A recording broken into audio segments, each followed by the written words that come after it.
बच्चों, आपने भगवत गीता के 5वें अध्याय में कर्म योग और कर्म संन्यास के बारे में सीखा।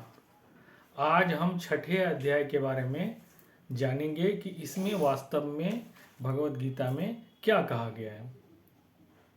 भगवान कहते हैं, अनाश्रितः कर्म फलम कार्यं कर्म करोति यः स्वसन्यासी चो योगी चो न निरग्रण चाक्रियः। मतलब कि जो फल की चिंता किए बिना अपने कर्म को करता है, अपने कर्तव्य को निभाता है, वही सन्यासी और योगी है।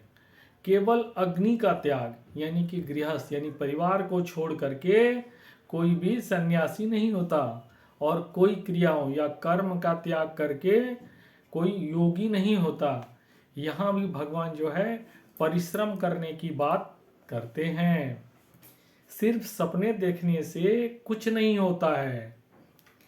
आगे भगवान कहते हैं कि यदा ही निंद्यार्थेषु न कर्मस्वनुसज्जते सर्व संकल्प सन्यासी योगारूढ़स्तदोच्यते। मतलब कि जब आदमी इंद्रियों के सुख और कर्म फल में कोई इंटरेस्ट नहीं रखता है तो वह योगारूढ़ यानी कि ईश्वर से मिल जाता है, यानी कि वो ईश्वर की तरह हो जाता है। हमने आपको पहले कर्म फल के बारे में बताया था। अब भाई इंद्रियों का सुख क्या होता है? जैसे आप जानते हैं कि जीभ स्वाद देता है, नाक सुगंध महसूस करता है, आंखें अच्छी चीजें देखकर प्रसन्न होती हैं। ये सब जो है इंद्रिय है। और जब योगारूढ़ व्यक्ति जो होता है इन सब चीजों से मतलब वो उदासीन होता है। उन्हें सर्दी गर्मी सुख दुख मान अपमान से कोई अंतर नहीं पड़ता है। ठीक है, तो यही जो है आध्यात्म का बच्चों शिखर होता है। आगे भगवान कहते हैं, उद्धरेदात्मनानम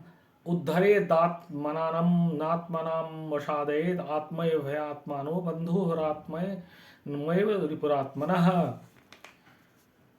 कि आदमी अपना मित्र और दुश्मन खुद है। आप अपने फ्रेंड और इनिमी खुद हैं। आप अपना जीवन को अच्छा और बुरा बना सकते हैं अच्छे कर्म के द्वारा, और जो है आप अच्छे बन सकते हैं, बुरे कर्म के द्वारा बुरे बन सकते हैं। बच्चों, यदि हम बचपन से ही माता पिता की आज्ञा का पालन करें, अपना कर्तव्य करें, अच्छे मित्रों की संगति में रहें, तो हम अच्छे ही बनेंगे। गलत चीज़ों के प्रति मन बहुत भागता है, लेकिन कंट्रोल तो आपको खुद ही करना होगा, है ना।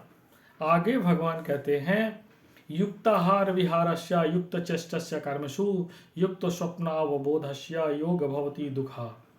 मतलब डेली रूटीन की बात हो रही है।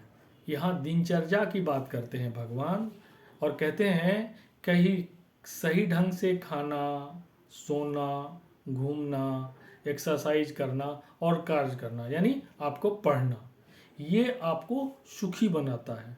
अब आपको खाना अच्छा लगा तो दबा के खा लिया, नहीं अच्छा लगा तो एकदम कम खाया। माँ को परेशान कर रहे हो, खेल रहे हो तो खेल ही रहे हो, देर रात तक टीवी देखोगे तो नींद पूरी नहीं होगी और समय से नहीं जागोगे। बच्चों, आप बहुत सारे स्टूडेंट ऐसे होते हैं जो रात भर पढ़ते हैं। अब रात भर वही पढ़े, दिन पढ़ने के लिए आप रात भर पढ़ रहे हैं, दिन में झूम रहे हैं, तो इससे जो है आपका रूटीन जो है गड़बड़ होता है। हमारा जीवन जो है रूटीन से चलना चाहिए और हर काम करने के लिए निश्चित समय होना चाहिए, तभी हमारा जीवन सुखमय रहेगा। आगे भगवान कहते हैं कि वित्तंग विद्या दुखयोग वियोग योग संजितम स्वनिश्चयन योक्तव्यो योगो निर्विण्य चेतसा। इसको ध्यान से सुनना। यहाँ पे भगवान जो कहते हैं कि हमको निश्चित रूप से योग करना चाहिए। योग करना चाहिए।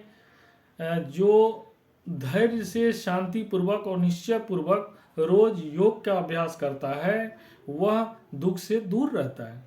इसके लिए भगवान कहते हैं कि हमें कोई समतल जमीन पर साफ कपड़ा या आसन बिछाकर आंखें बंद कर अपने सारे इंद्रियों के ऊपर से ध्यान हटाकर और मन को एकाग्र कर सिर्फ भगवान के ऊपर में कुछ देर ध्यान लगाने का अभ्यास करना चाहिए। एकाएक ध्यान नहीं लगेगा, धीरे धीरे अभ्यास करने से जो है आपका ध्यान लगेगा, इससे हमारा कल्याण होगा।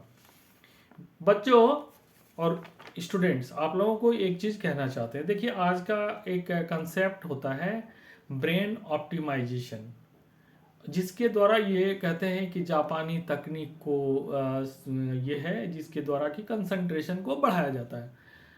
अब बच्चों, यदि कि आप ये योग करेंगे, ध्यान करेंगे कंसंट्रेट होके, ऑटोमेटिकली आपका फोकस बढ़ेगा। तो हजारों साल पहले भगवत गीता में भगवान ने कंसंट्रेट होने का, फोकस्ड होने का, ये सब का के बारे में बता दिया था। ठीक है। तो बच्चों, छठे अध्याय में भगवान हेल्थी लाइफ स्टाइल के बारे में बात करते हैं, क्योंकि अच्छी हैबिट से शरीर और मन स्वस्थ रहता है, और यदि शरीर और मन दोनों स्वस्थ रहेगा तो हमारा कल्याण होगा, हम अच्छा कर पाएंगे। तो तब तक बच्चों शुभ विदा। अगले अध्याय में हम आपसे फिर मिलेंगे।